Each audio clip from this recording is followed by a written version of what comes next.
Welcome. This is the Scarlet and Rage podcast. I am Michael, the voice of reason. With me, as always, is my co-host Jay, the voice of rage. And what a exciting episode we have to discuss today. I can't wait to get into this conversation with Jay. We haven't talked about it prior to this, obviously. And so James Franklin gone, shake up in the Big Ten. We've already got people coming in hot in the chat saying, what are we talking about? Is there trouble at Ohio State? So we'll have to address that. Of course we will, Rage. And just a little bit of a shakeup in the Big Ten. It's a travesty that Washington wasn't put in the top 25 by the AP. I can't really believe that. I might harp on that for a moment, but before we get going today into all of this that we have to discuss, the Buckeye game, James Franklin, state of the Big Ten, etc. If you would hit that like and subscribe button, and please remember, and if you haven't heard about it before, we do have a free speech forum. You can talk politics, you can talk Ohio State, you can talk any team in college football. You can talk any subject you want. We've got everything from college football to pro sports to the Major League Baseball playoff to theological conversations going on. All of that's going on the board. So we invite you to join the conversation. I'm going to put the link in the chat soon and probably display it, within our little display here so you guys can see it. And you'll know what it is. That is the Scarlet and Rage message board. Get there and join the conversation, please. Okay, Jay. Let's hop into it. Any introductory thoughts as we launch into this week with all kinds of stuff to talk about? You always think to yourself, like, this show is always going to be straightforward. We know what we want to talk about. And then new news comes out a few hours ago and it's like, well, we have some more things to talk about and stuff, but right. I will say this off topic, man. I'm in a martial arts kind of mood. And that's just because you ever heard of those, actually, you probably have no idea what I'm talking about. Your sisters, maybe, but you don't. The death battles, they have this YouTube channel called Death Battle. I don't know. I've never heard of it. I don't know, but basically they take fictional characters and pit them against fictional characters from other universes type thing. They'll have Godzilla versus Hulk. They recently had Goku versus Superman, Dr. Fate versus Doctor Strange. But the reason I say I'm in a Goku, the little Jedi versus Superman? Goku. Oh. Not Grogu. Oh, Goku. Okay, gotcha. You even know who Goku is? No, I don't. You know what? I think I was kind of the upper end of the spectrum of age to watch that show. I think it was past your time. Now I think about it. Be that as it may, they had Buffy the Vampire Slayer versus Blade. Who won? If you know who either one of those are. I know who both of those are. Who won? Can you guess? Blade. No, Buffy won. And it kind of upsets me too, man. I really wanted Blade to win, but I could see how Buffy won. She's kind of a strange character. She's got she's got imbued with powers from centuries old vampire hunters. It's kind of weird, but I was when I first saw it, I was I think Blade might be in trouble here. And it was honestly really well done, man. It was live action. Blade was kick ass. I have never heard of such a site where you can go watch fictional characters fight to the death. Man, it's been around since literally 2013. Is it on YouTube? Yeah, I'll send you the link. Yeah, you want me? I'll send you the link. Yeah, I'll send you the link. Is it well done? This one was well done. It was live. Usually they're not live action. Okay. But this one was, and I actually thought it was honestly it was pretty well done. I thought the acting was really bad when they spoke, but the choreography and everything was actually really well done. The Blade actor, he didn't really do it for me. The Buffy actress, she was hot. She sold it well. Give her credit there. But yeah, no, it was actually really well done. Just didn't like the outcome. Cool. Yeah, all man. Right. So James Franklin has been fired. Yeah. I mean, let's get that out of the way, man. We have a very calculated episode today, but obviously this threw a little bit of a wrench into it. Dude, I guess, dude, I mean, I guess I have some thoughts on it. I mean, like, I believe it was the right thing to do. Selfishly, do I wish he would have been fired after Ohio State? Yes, I actually do, because now Penn State's going to be a completely different team than we've seen all year. They could be worse, they could be better, but that kind of little bit of change could be dangerous for Ohio State. Michael, what are your thoughts on the entire situation, man? Yeah, I mean, because Penn State has, I'm not going to say they've necessarily, I think they've underachieved a little bit under James Franklin. I mean, I know he's got a really good record. I know he's won a lot of games, but they haven't won very many meaningful games at all. You see his record against, top teams.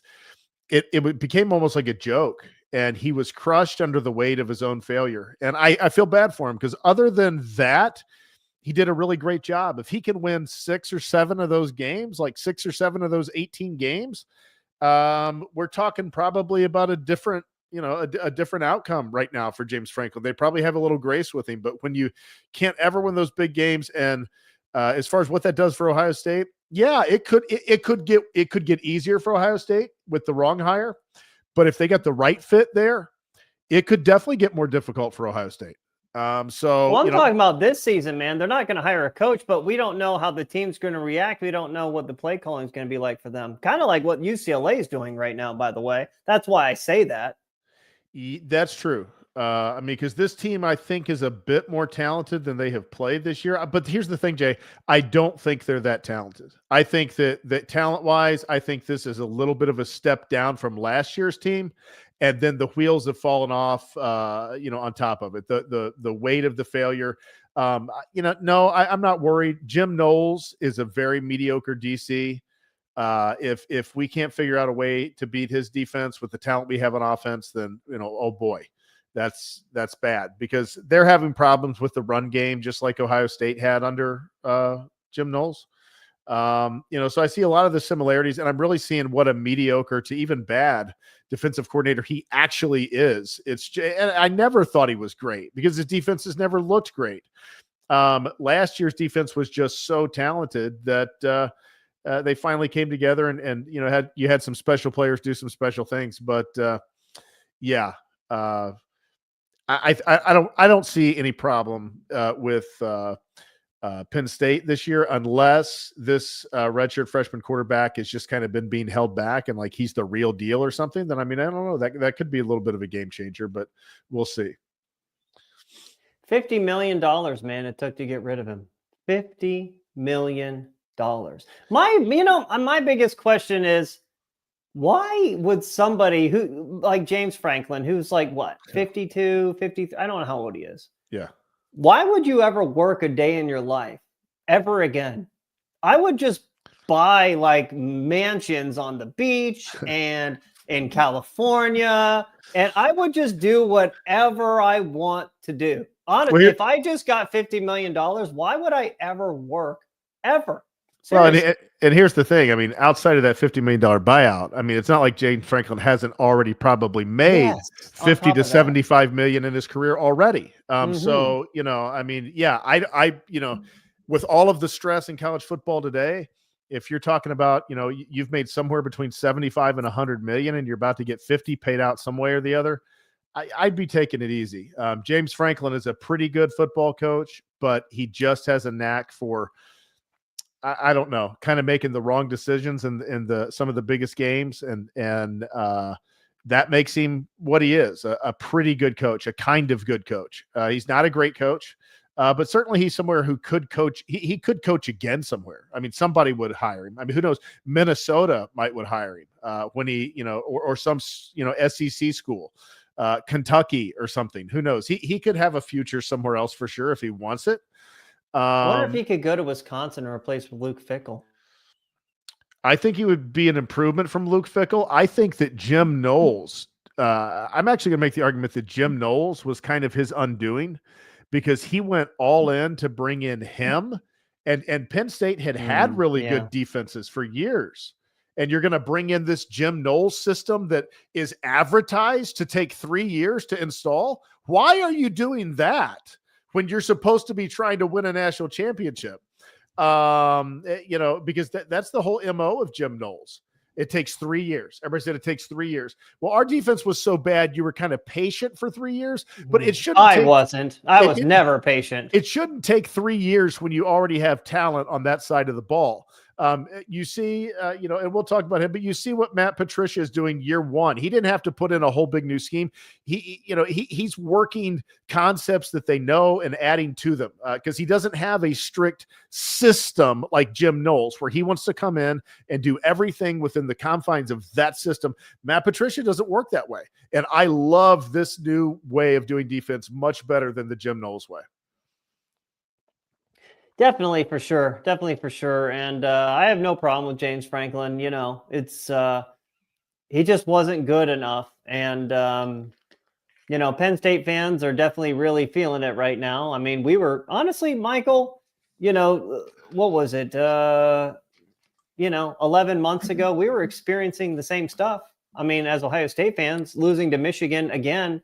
I mean, Ryan Day was kind of like, we always said that Ryan Day was James Franklin with more talent prior to the playoffs. And that's essentially what it was. So I understand where they're coming from. The only thing is, and think about this, Jay. We endured it for 5 years before he broke. They endured it for 12.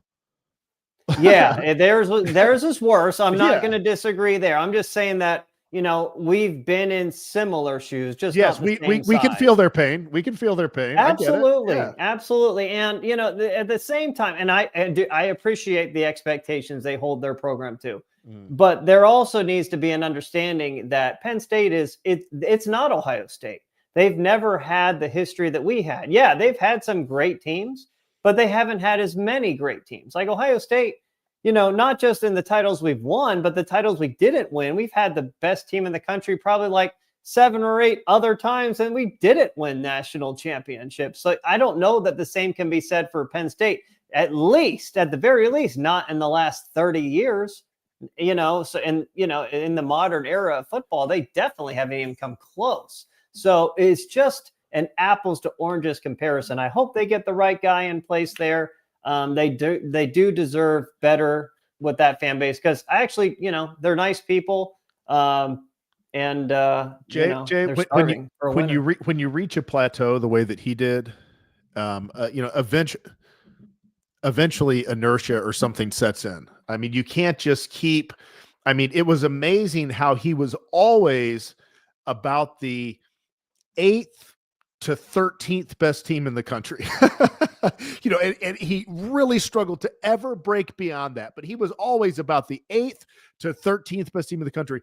And year in and year out, they beat who they were supposed to, and they never won a big game. They lost all the games. I feel like that semifinal game against Notre Dame last year is a real backbreaker. I know people are pointing to Oregon, but Penn State had not looked good in the 3 games prior to Oregon. They were struggling with 1AA schools. Prior to that, they were really, really struggling. They did not look good at all heading into that Oregon game. I just wonder that Notre Dame game just crippled their program. Jay, people have gotten on to me about it afterwards and be like, oh, you know what you're talking about. Well, if you go back and watch the first half, you'll find that I'm right.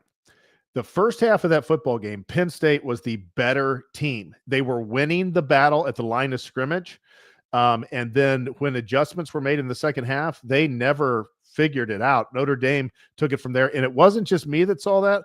I remember at the halftime break, Nick Saban saying, Penn State's got a really good chance to win this football game because they are winning the line of scrimmage right now. They won the line of scrimmage that first half. And when it got tight in the second half, I'm not saying that Notre Dame didn't turn it on. I'm not saying, but they took on an aggressive, we're going to bow our back and we are going to come after you. And Penn State didn't adjust to it. And Notre Dame started winning the battle and they won the game. And you could be right. That may have been kind of where it started because that could have been a national championship berth last year.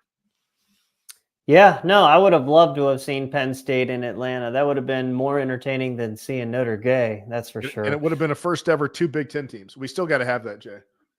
It could happen this year, man. And it could happen, for all we know, against The Indiana Hoosiers, who, by the way, went into Eugene, Oregon with something that Ohio State couldn't do last year. Now, granted, Oregon's not nearly as good as they were last year, but be it as it may, still a very hard place to play. My Indiana gosh. went in there, and not only did they win, they won decisively. It should have been worse than it was. Oregon was lucky. I felt like the refs were trying to keep Oregon, like they were trying to help them, prod them along, be like, hey, you're kind of our bell cow, not Indiana. Can you try and win this for us? Indiana is the real deal. Indiana is the real deal.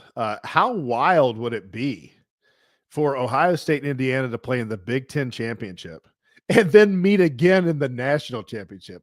Would that not be the wildest thing that you've ever thought possible to actually happen?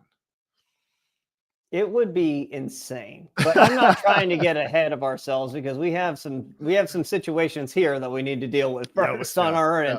But you do wonder, like, if Ohio State were to make the Big Ten championship game, I wonder who would have more fans there. Indiana, being it's in Indiana, or Ohio State. That is interesting. I don't know who would have more fans. I think Indiana might bring more fans there than us. They might. Slip and Skippy piling in on Sharon Moore. I don't necessarily disagree with Skippy on this one. Sharon Moore needs to be fired. Ever since he came from the suspension, he looked mediocre against Wisconsin, flat out dropped the ball against the West Coast team.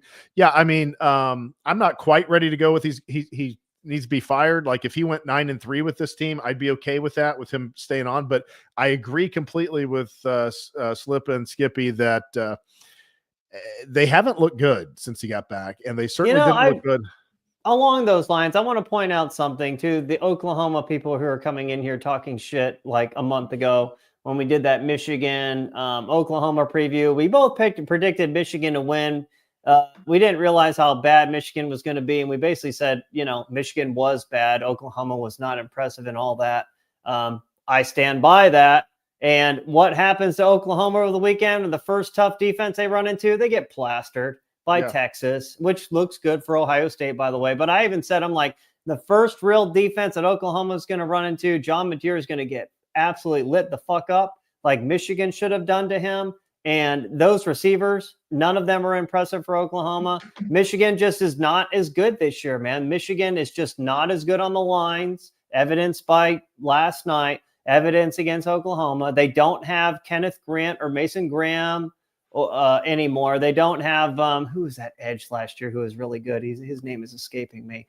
Man, they're just not as good on the lines. Now, I'm not saying that Ohio State's going to beat them either, because Michigan still gives Ohio State the biggest matchup problems out of any Big Ten team, and that includes Indiana. So, be that as it may, Michigan they aren't built to play for some reason. And I said this a month ago, Michigan just can't play those faster teams in like hotter weather. They just can't do it. They can't. I don't know what it is. They can't run with USC in the Southern California heat. They can't run with Oklahoma in that, in Norman's Oklahoma heat. I would assume it was pretty hot that day, but they're not. But, they just can't do it. I don't know. Ohio State, we don't really have that problem. No, this year's Michigan can't do it. I mean, I would say last year's Michigan ran pretty well with Alabama, and obviously the Michigan team before that. True. But this year's Michigan, no, they're not running with the faster teams in the warmer climate. They could be a formidable opponent if it's spit and snow. And cold in Ann Arbor the last weekend of November. So I'm not doubting that. But, on a neutral field in perfect conditions, no, their team is not built for that right now. And Sharon Moore's got a lot of work to do. And he's kind of taken them back to where they're built to maybe compete in a lot of Big Ten games, but not compete on the turf, under the lights in perfect weather. He needs to do better than that. Yeah, I know we've discussed maybe doing like another episode, maybe like a midweek mini episode on the state of Michigan football. That's still up in the air. I don't know if we're going to do one or not, but Michigan fans, if you want to get in the comments, you really, really want your program broken down and me and Michael's deeper introspective thoughts on your program, just let us know in the comments. Enough comments there, we might do it. We might actually do it. But Michael,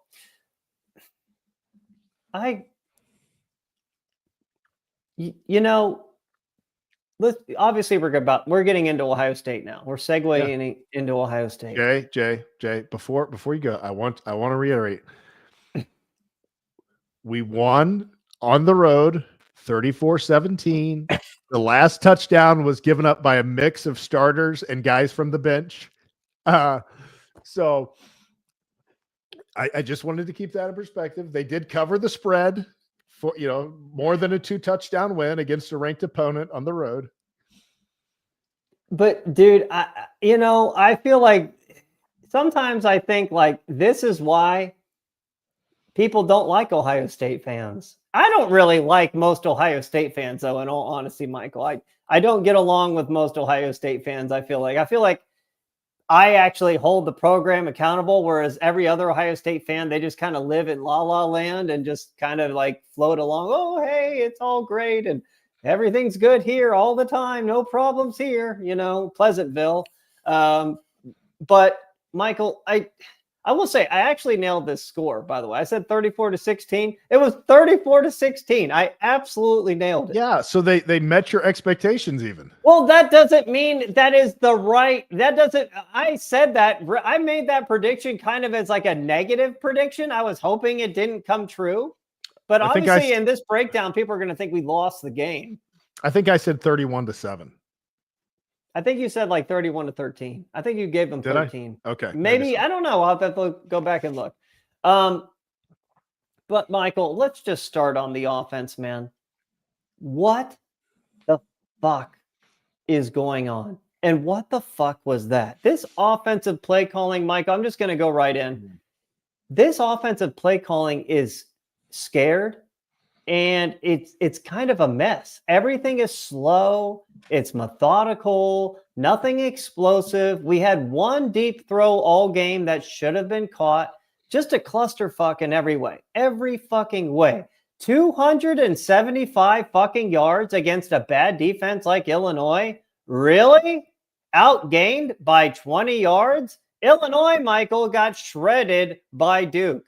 And this is the offense we put out there? They gave up 579 yards to Indiana, 490 yards to USC, 453 yards to fucking Purdue. And I think Purdue is under 500. Hell, we're lucky we forced 3 turnovers because the offense was that bad yesterday. That was disgraceful, man. I was watching that and it was cringy. It was like I was slowly dying. I was like, what?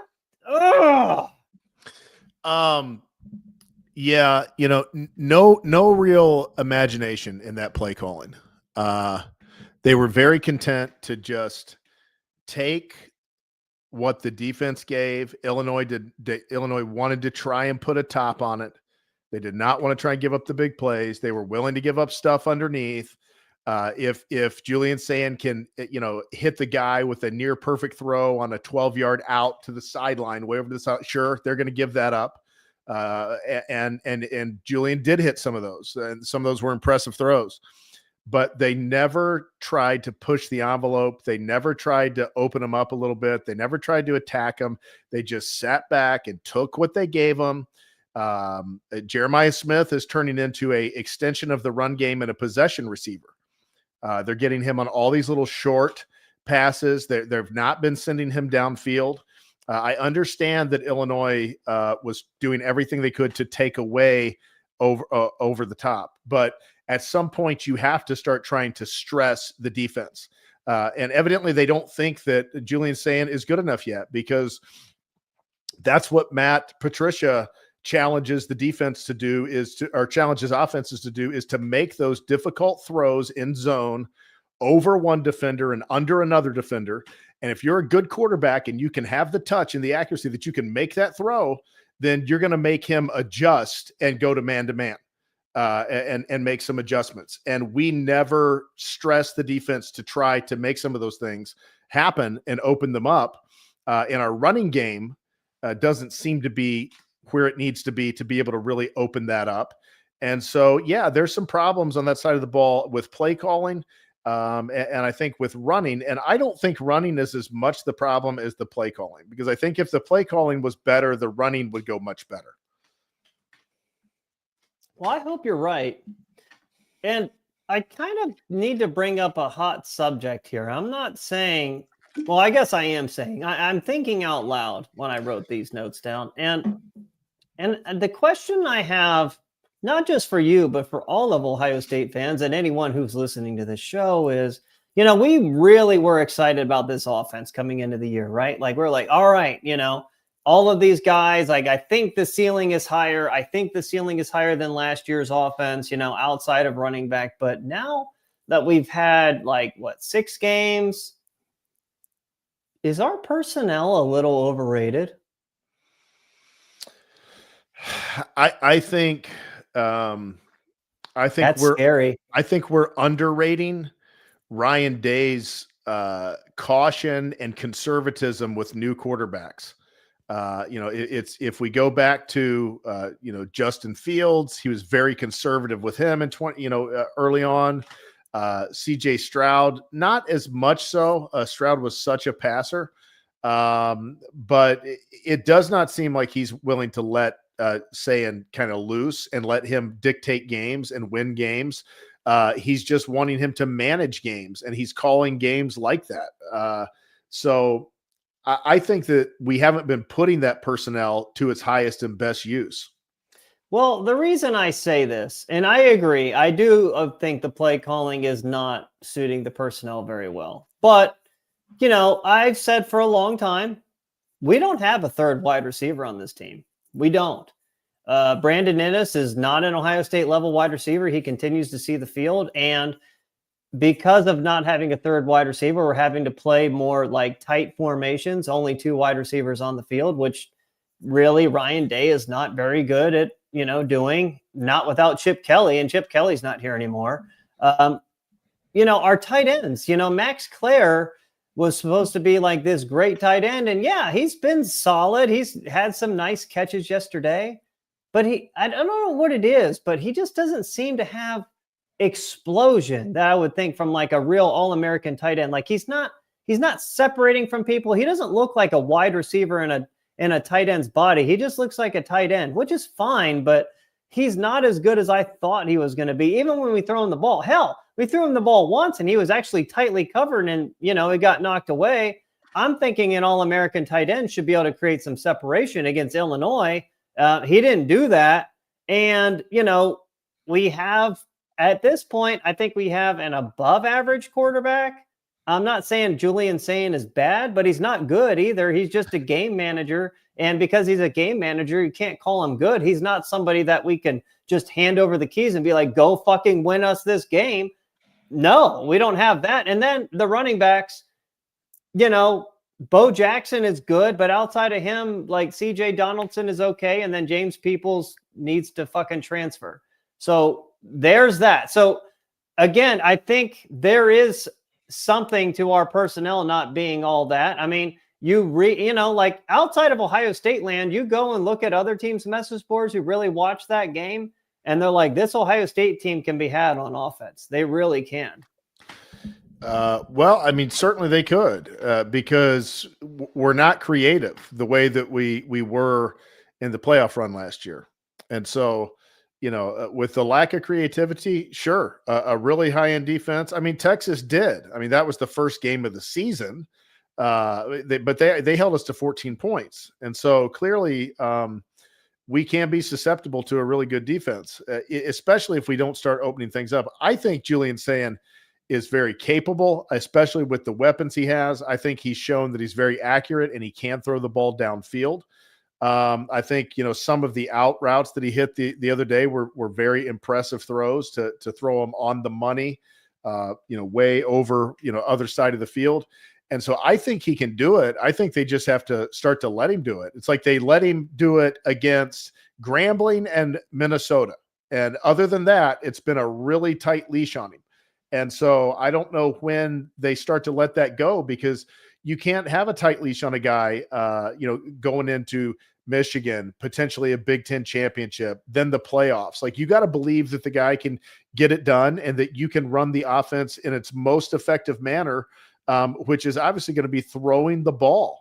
And I would love to see some misdirection again, like Chip Kelly really displayed in the playoffs, where you get the defense going one way to throw the play back the other way with one of your playmakers. And so, we got the 3 turnovers, and we did have the ball down in their territory. And so, we didn't have to go on those 70. Heck, we really got 4 turnovers because remember, their punter had his knee hit the ground. So it was really 4 turnovers. True. Yeah. So, we didn't have to go on those 70 or 80-yard drives. So the yards were not going to be as high necessarily, but it's just too predictable.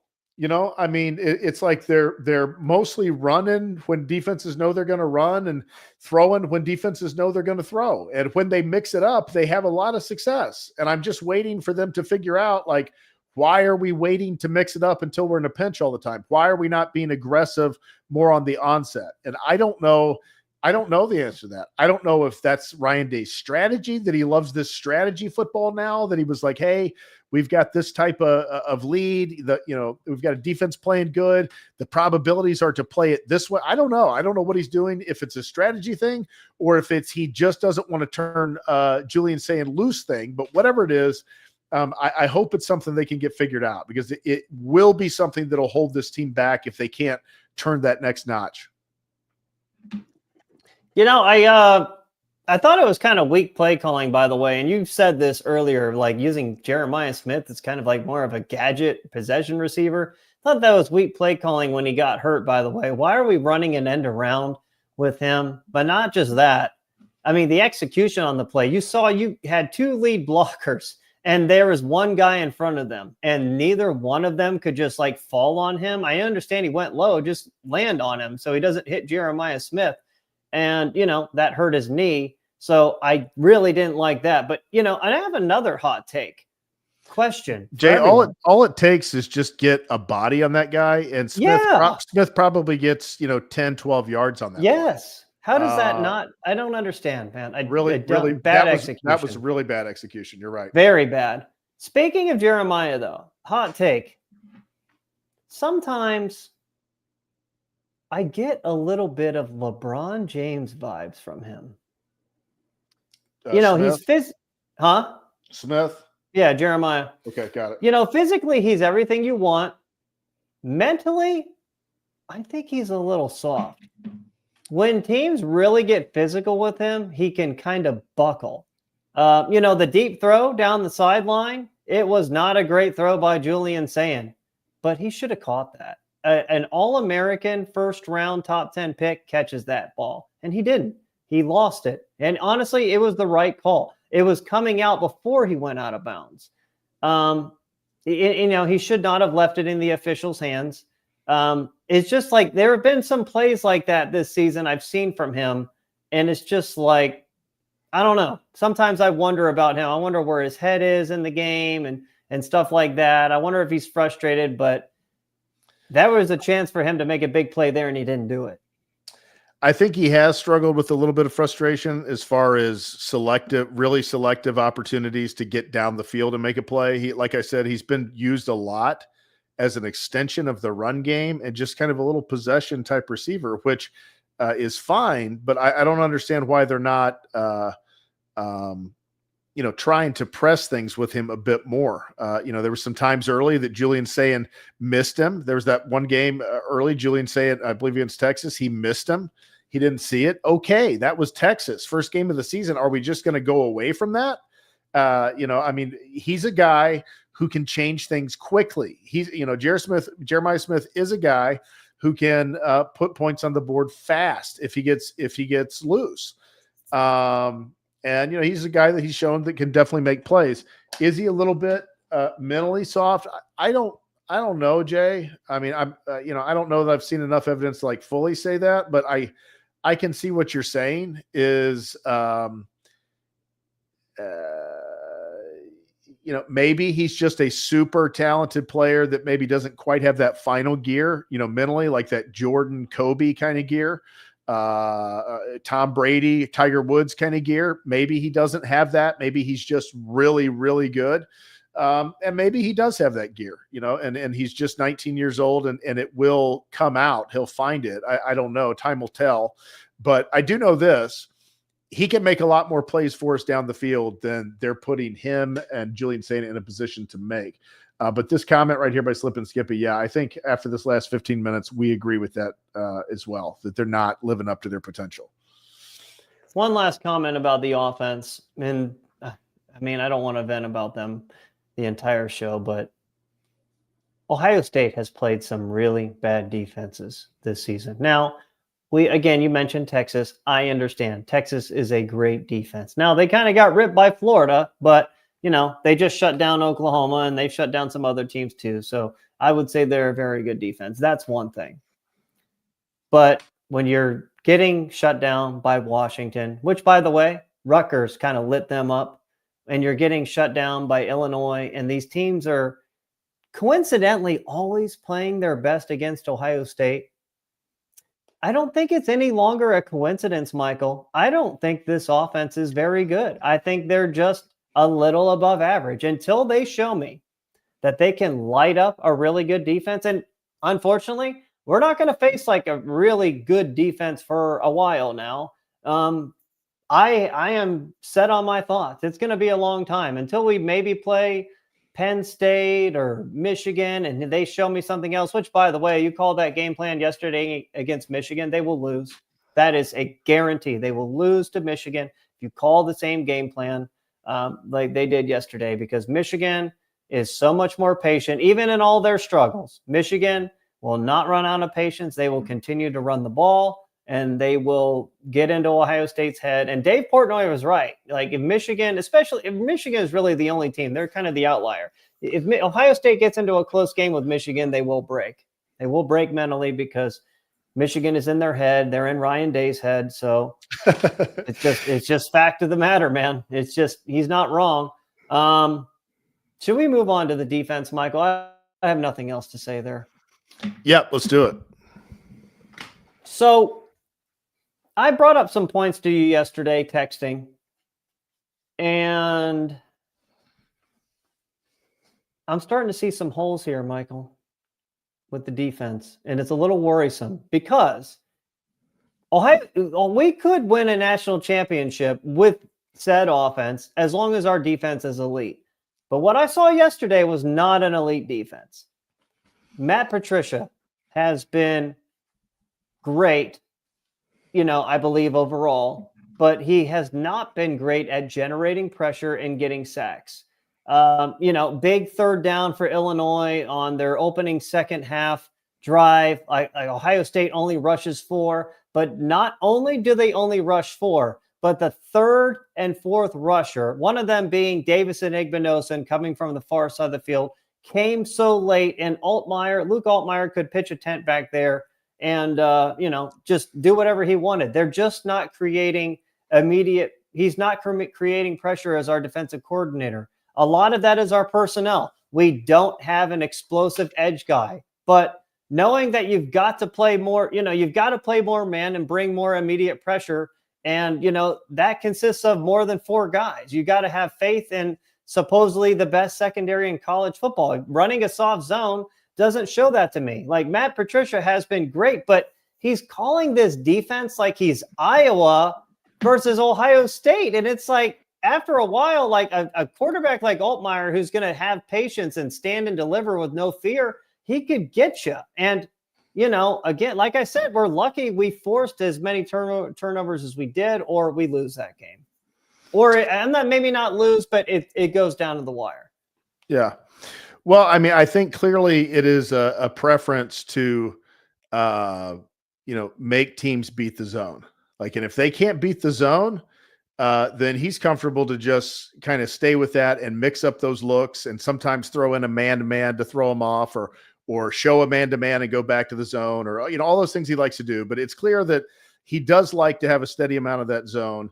And if he wants a defense or a quarterback or an offense to show that they can beat that. Now, how did Illinois beat it? Well, Bert said that he went back and he looked fast at the two Giants Super Bowl wins against Patricia, and he said that they went fast, and that they sped it up. And so that's something that maybe is going to pose a problem. And so that's why he's paid the big bucks, is to adjust. It's a constant game of adjustments. He doesn't, he's aware of that.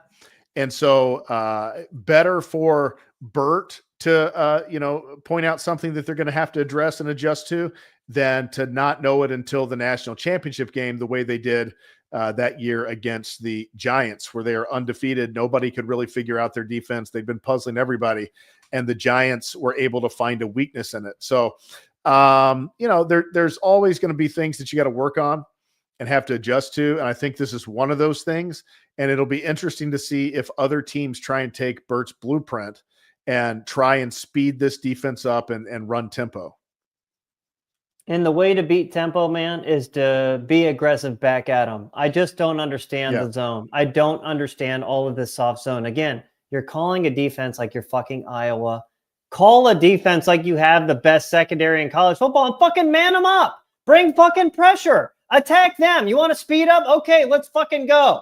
Oh, let's play our game, not play your game. I'm gonna fucking dictate to you. It's a mentality thing at this point. And it's like, why can't we get a DC who just wants to fucking just use the talent on the field and speed up the offense and get them off schedule? Like, as good as Patricia's been, he's not really getting teams off schedule. All of our sacks are from coverage sacks. We're not really pressing the issue. And it's like, yeah, Jermaine Matthews got that one strip sack, but he was the fourth rusher there. It's like they're trying to fool offenses too much. You don't need to fool them. Just beat them with your guys. Send 5 guys, not 4 guys, and your 4th guy being a corner. That has to come from the other side of the fucking field and takes a long time to get there. I understand these guys are running 4-4 and 4-5, but they're still having to cover a lot of ground to fucking get there. And it's not working sometimes. I mean, it's worked a lot this year, but again, I'm not looking at this like how we did against Illinois. What it concerns me is you see a quarterback like Ty Simpson, who, by the way, I think is the best quarterback in the country. Ohio State gets into a match against Alabama, and they will light this defense the fuck up. You watch. Ohio State would have nothing for Alabama's drop back passing game because Alabama will be able to, have time to throw, and we're not going to get any pressure. And those receivers are good enough to create separation. Well, in that scenario, I don't believe he's going to sit back and just play zone. I think he's hope not. I don't know. I think he's definitely going to Texas. Yeah, I think and they were they were able to get away with it. They were not getting stressed in that. And so if you can keep everything in front of you and not give up big plays and not even be stressed, you're not getting the ball moved down the field, then great. But I mean, if that isn't working, to your point, obviously you do have to adjust, and I think he will. And I think that, he's shown that he will adjust even in the middle of the game and run more man-to-man. And he is having a lot of success sending Arvell Reese. Arvell Reese got home another time and a half, I think, on the day. And you're right. He is going to, and I'm sure he's aware of that, but he is going to have to kind of create his pressure because the 4 down are not doing a great job of getting it. And I'll say this: Kenyatta Jackson and Bo Atkinson, neither one are playing very impressive.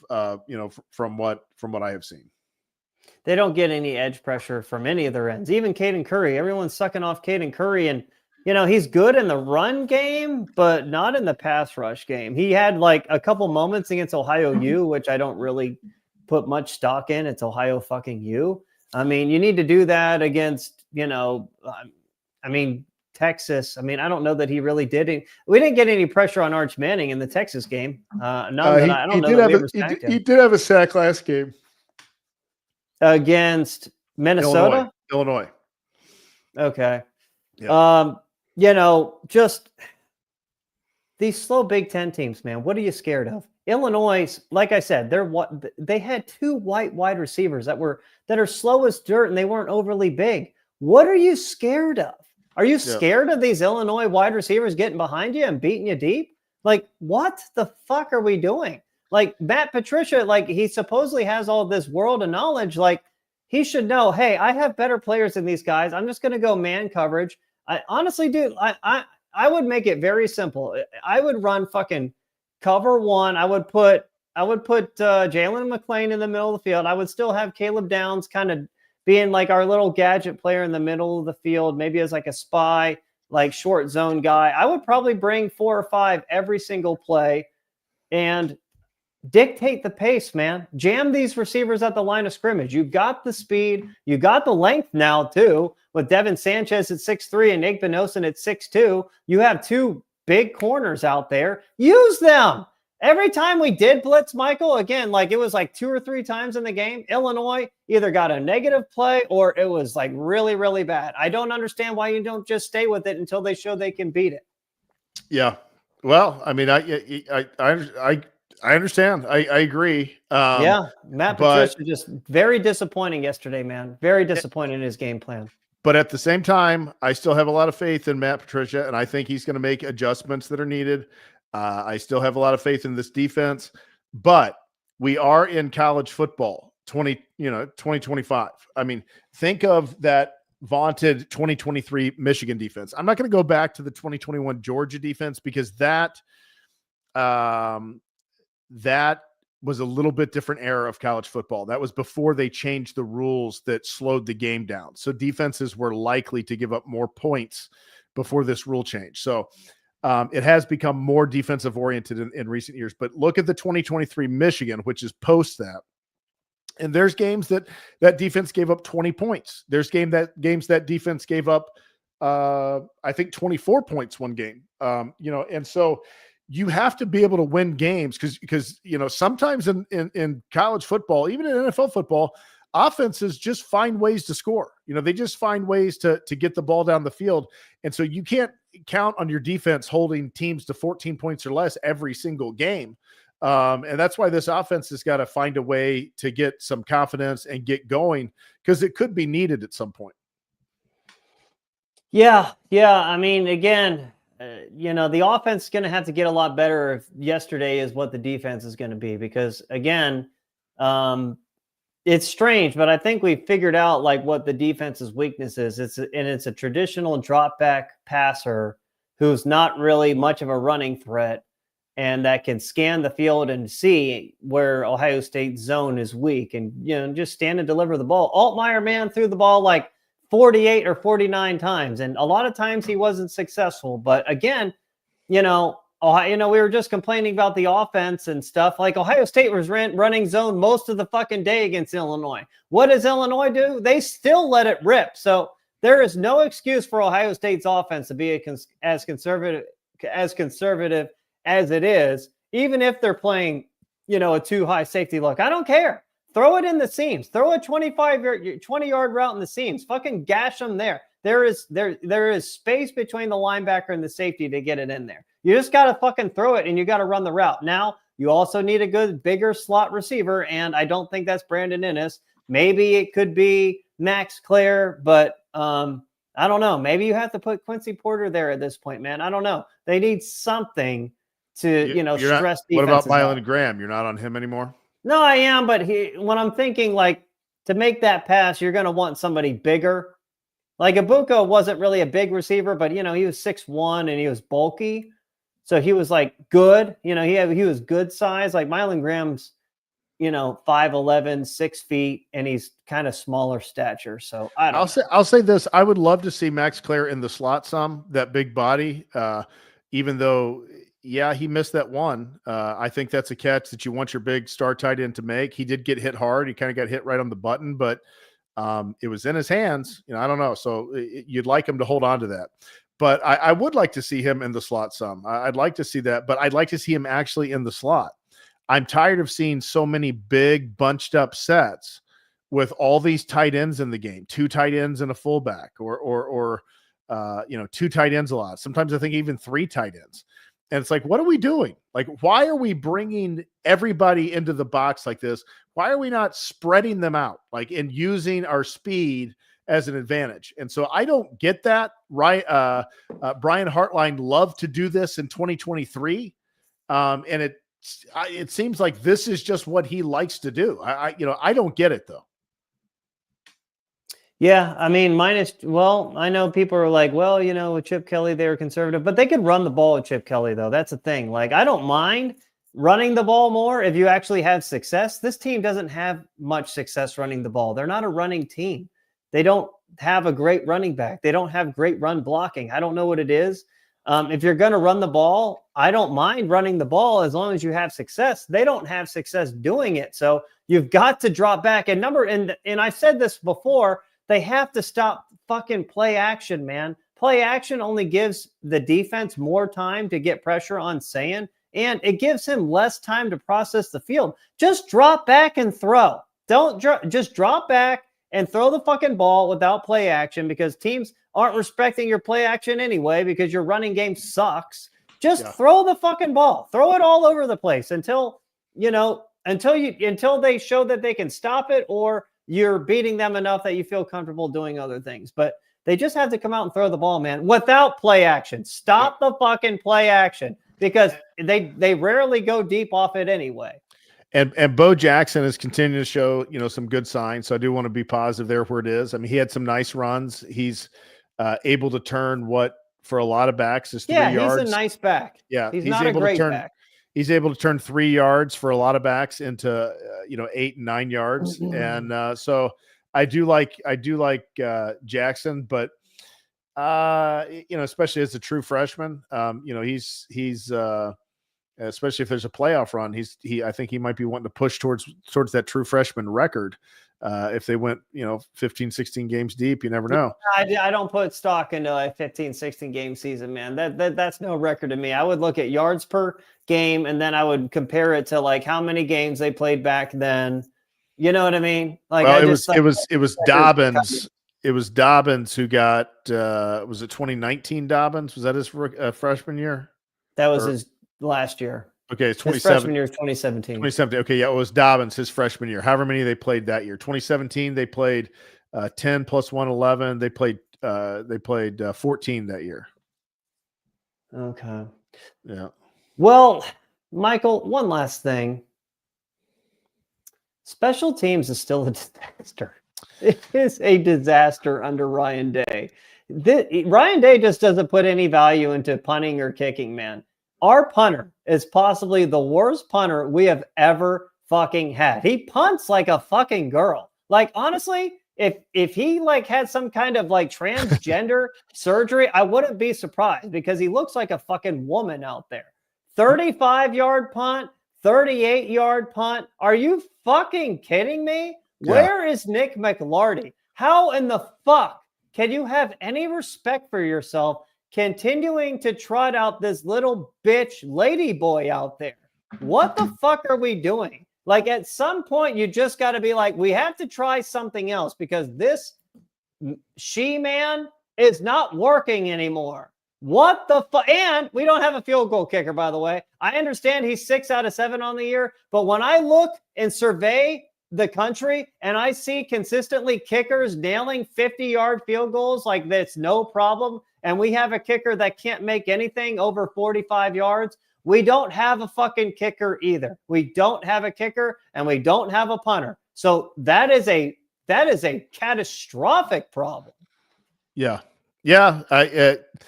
I can't disagree. Special teams haven't been a strong suit under Day. They've improved some from their low point as far as just execution. But as far as missing some pieces like that, it's still there. I mean, you should have a solid punter at Ohio State. A punter can make a huge difference in a game. They really can. A good punter can make a huge difference in a game. Not that you want to be in games where the punter makes a huge difference, but there's inevitably going to be games where they can make a difference.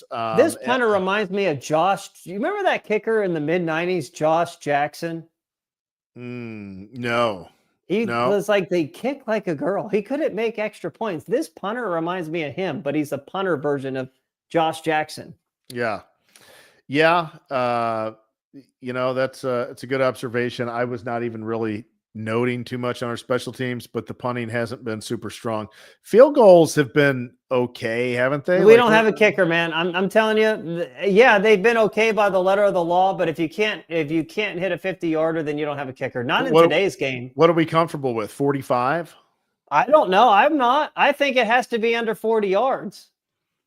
Okay, you're not. Oh, well, I mean, that's not good if he makes you that uncomfortable. Yeah, that's why I'm saying. I feel like like low 40s. I feel pretty good about. I even feel okay about mid 40s. Anything past about 45, I don't have a great deal of confidence in him, and that's not good. You need somebody who can kick 50. We haven't had a great kicker since Josh Houston. Yeah, and that was Tressel, and Tressel had solid kickers after that. Nothing to the caliber of Mike Nugent and Josh Houston. But can you pull up that comment by James W. there, the huddling one? Why are we huddling every play and slowing down our offense? Michael, do you have any thoughts on that? Well, yeah, I don't, but Ryan Day did. He doesn't like pushing during the regular season to 70-plus plays. He loves to keep it in the low 60s play-wise. Even though you could push it to 72, 74, he says that puts an entire season or an entire extra, couple of games wear and tear on your team, by pushing those extra plays. And so he is very happy. That is part of his strategy, Jay, is to try and stay around 60 to 63, 64 plays. And it's like a load management thing for him. Right or wrong, I have no idea. I don't really have any thoughts on that, but that's what he's thinking. He did divulge that recently.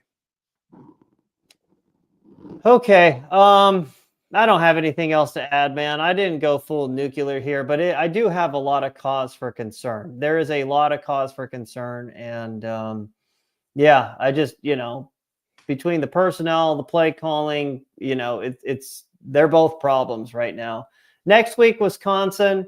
Wisconsin is as bad as I've ever seen them, Michael. I've said from day one that Luke Fickell is a terrible football coach, but even I could not have predicted them being this bad.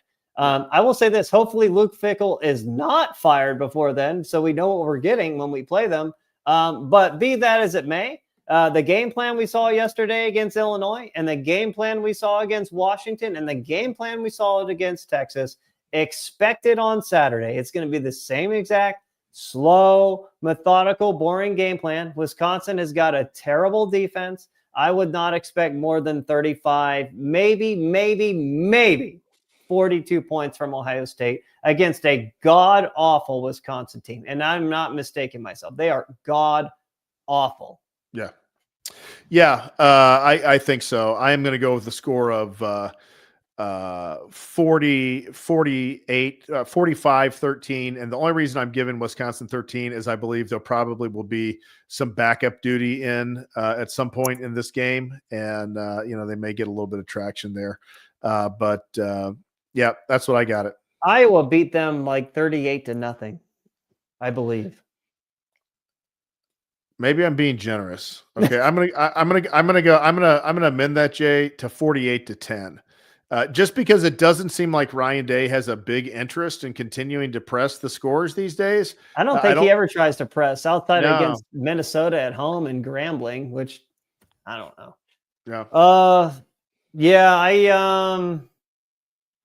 I guess it was 37-0 Iowa. I see in the comments there. With all of that being said, I think I'll predict 38-6 Ohio State. I think Wisconsin will muster up a couple field goals. I mean, their offense is really, really, really bad. Their defense is really, really, really bad too, but I don't know. I don't know. It's just, Ohio State doesn't really generate any pressure, but I don't even know. They're probably going to be able to. They're probably going to be able to sit back and play a lot of zone and just beat them that way without even putting much stress on themselves. Yeah. See, again, a team like Wisconsin, man. Play man all day long, man. Get good at it. Get good against somebody other than your teammates. I just don't understand it. This would be the perfect time to have a game within a game. Good point. Let's see what they do. Let's see how he approaches it. I don't think they will. I think they're going to have another conservative. I think they'll have another boring conservative game plan on offense. I think they're going to be very milk toast on defense again, and they'll just do whatever. And that's it's not going to prepare them for a really big game. I don't know, man. I'm just fuck this. I'm fucking had it. I 6-0. I'm going to enjoy this Wisconsin game. I believe it's going to be a good one. I think you think this is going to be a good game? No, I think it's going to be I think we're going to be a good game for Ohio State. Yeah, okay. I think we're going to be pleased with what we're seeing out of the Buckeyes. This is a process. We're only halfway through that regular season process, and I am still optimistic. There are some warning signs. There are some issues that need to be addressed, but for me, I'm not throwing up any red flares like there's emergency. I still believe in the path that this team is taking, and I believe we're in a pretty good spot. That's why you're the voice of reason. All right, everybody. Appreciate you guys tuning in, and we will see you next week. All right.